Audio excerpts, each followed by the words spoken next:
நான் வந்து தாவேக்கா நாம் தமிழர் கட்சி மட்டும் சொல்லங்க, தமிழ்நாட்டில் இருக்கிற அத்துணை எக்ஸிஸ்டிங் பொலிட்டிக்கல் பார்ட்டிஸுடைய ஓட்டுக்கள் செதறும்.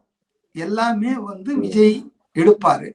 எவ்வளவு பர்சன்டேஜ் யார் யார் இழக்க போறாங்க, எவ்வளவு பர்சன்டேஜ் அவங்க வந்து தியாவைக்காக்கு போறாங்க என்பது ஒன்னா அது வந்து நம்ம பொறுத்து இருந்து பார்க்கலாம். பட் சர்டன்லி நான் பார்க்கிறேன் எல்லா கட்சிகளில் இருந்தும் விஜய்க்கு போகும். ஏன்னு சொன்னா ஒரு மாற்றம் வேண்டி தமிழ்நாடு மக்கள் ரொம்ப நாளா காத்துட்டு இருக்காங்க.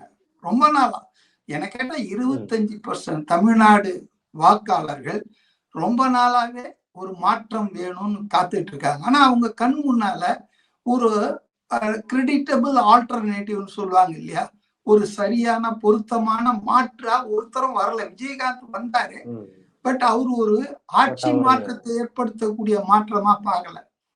எம்ஜிஆர் வந்தப்ப ஜனங்க பார்த்தாங்க, உடனே எம்ஜிஆர் கொண்டு போயிட்டாங்க. அது போல இன்னைக்கு விஜய் வந்து ஒரு மாற்றத்தின் பிரதிநிதியாகத்தான் எல்லாரும் பார்க்கறாங்க.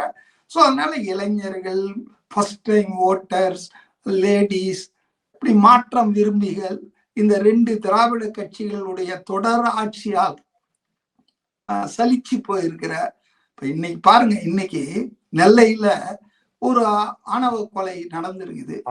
கவின்ற ஒரு தலித்து 2 லட்சம் ரூபாய் சம்பளம் வாங்குற ஒரு மென்பொருள் பொறியாளர், ஐடி சாப்ட்வேர் இன்ஜினியர், வேறு ஜாதியை சேர்ந்த பெண்ணை காதலித்தாரா நட்பான்னு கூட தெரியாது. ஆனா அதுக்காக அந்த பெண்ணுடைய சகோதரர் வந்து வெட்டி கொலை பண்ணிட்டாரு.